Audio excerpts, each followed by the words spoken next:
Mengapa toko emas ramai jelang Lebaran? Ikuti prinsip hemat dan bersahaja ala ibu zaman dulu. Sebelum lanjut, pastikan klik tombol subscribe, share dan like dulu ya, supaya channel ini bisa bermanfaat buat lebih banyak teman-teman. Terima kasih.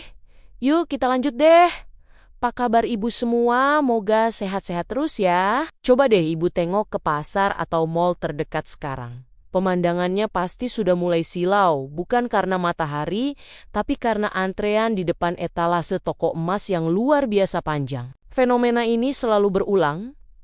Setiap tahun seolah sudah jadi ritual wajib selain bikin ketupat dan rendang, padahal harga emas kadang lagi tingginya. Kita semua pasti bertanya-tanya, kenapa ya para ibu kompak banget menyerbu toko emas jelang Lebaran, padahal urusan dapur dan baju baru anak saja sudah bikin pusing 7 keliling. Kalau ibu sempat baca berita di portal Gaya Hidup atau Ekonomi, sering disebutkan bahwa emas itu adalah instrumen lindung nilai paling favorit sepanjang masa, terutama bagi masyarakat kita. Ada artikel menarik yang bilang kalau bagi masyarakat tradisional, emas bukan cuma perhiasan, tapi adalah tabungan berjalan yang paling aman dari gerusan inflasi. Jadi sebenarnya apa yang ibu lakukan itu punya landasan ekonomi yang kuat. Lu bukan sekadar ingin gaya-gayaan pas silaturahmi nanti, tapi coba kita renungkan lagi, apakah cara kita belanja emas sekarang sudah sama dengan prinsip hemat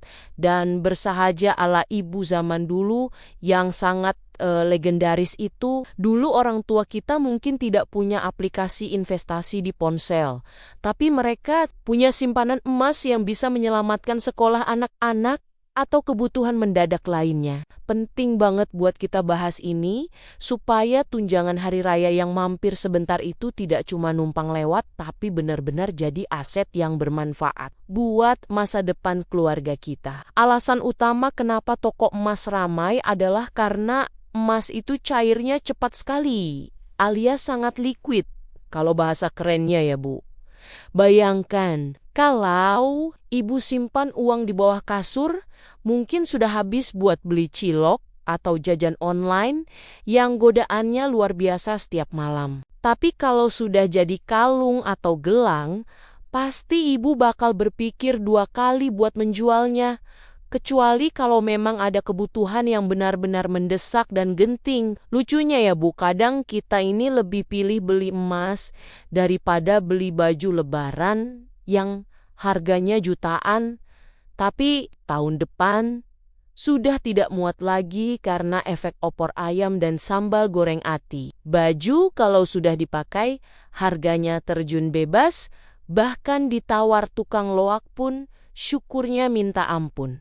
Tapi kalau emas harganya malah sering naik. Jadi sebenarnya beli emas itu adalah bentuk penghargaan diri yang paling logis dan masuk akal buat kita, para menteri keuangan rumah tangga yang sering pusing atur anggaran. Ibu zaman dulu punya prinsip hemat yang sangat disiplin, yaitu beli emas saat ada sisa uang, bukan malah memaksakan diri pakai uang utang hanya demi gengsi. Mereka mengajarkan kita bahwa bersahaja itu bukan berarti pelit, tapi tahu mana yang keinginan dan mana yang kebutuhan jangka panjang. Contoh aslinya adalah saat ibu kita dulu punya gelang keroncong yang bunyinya gemerincing, itu sebenarnya adalah asuransi pendidikan kita yang sedang beliau pakai di pergelangan tangannya. Jangan sampai kita terjebak dalam perlombaan, pamer perhiasan pas mudik nanti sampai tangannya penuh emas, dari siku sampai pergelangan seperti mau ikut lomba angkat besi. Prinsip bersahaja itu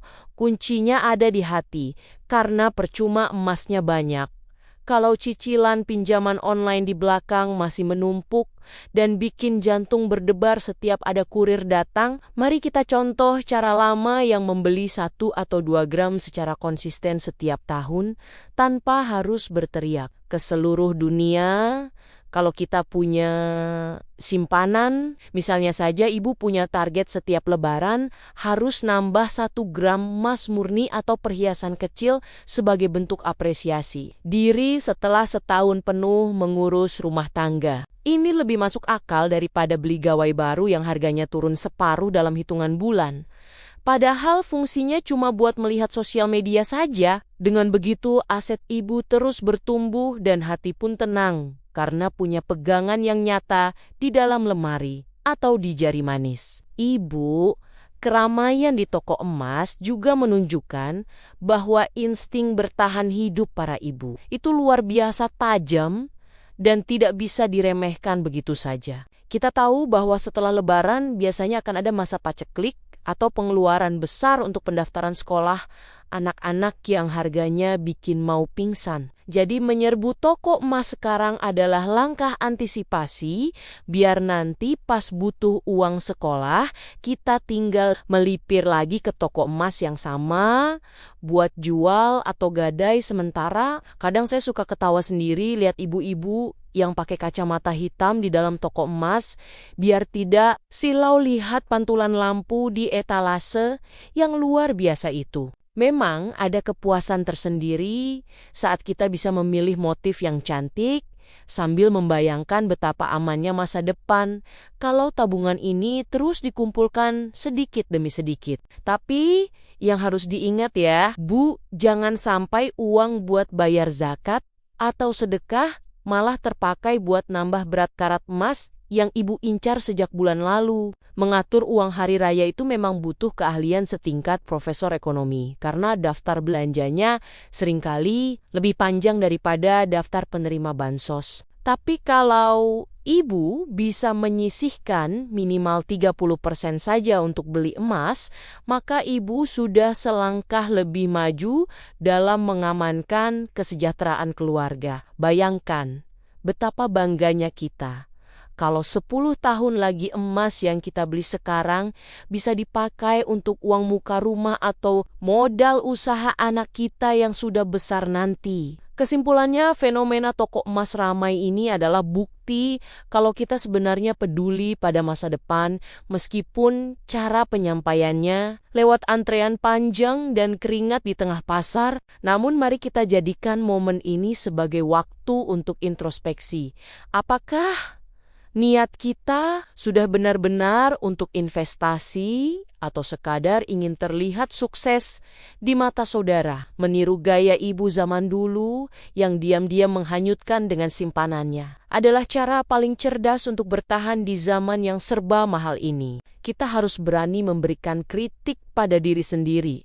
Apakah selama ini kita hanya hobi belanja barang konsumtif yang nilainya nol dalam sekejap saja? Memang godaan diskon baju dan sepatu itu sangat berat, apalagi kalau labelnya sudah tulisan merah besar, tapi emas tetaplah pemenangnya dalam hal nilai. Mari kita lebih reflektif dalam menggunakan setiap rupiah yang masuk ke dompet kita. Karena setiap keping emas yang kita miliki adalah simbol kerja keras dan kesabaran kita. Mari kita bangun optimisme bahwa dengan mengikuti jejak ibu zaman dulu yang hemat dan bersahaja, kita bisa melewati badai ekonomi, apapun yang mungkin datang di depan sana. Kita tidak perlu menjadi yang paling berkilau di antara kerumunan, asalkan kita adalah yang paling tenang karena punya cadangan dana darurat yang solid. Semangat untuk terus menabung emas harus terus menyala di hati para ibu hebat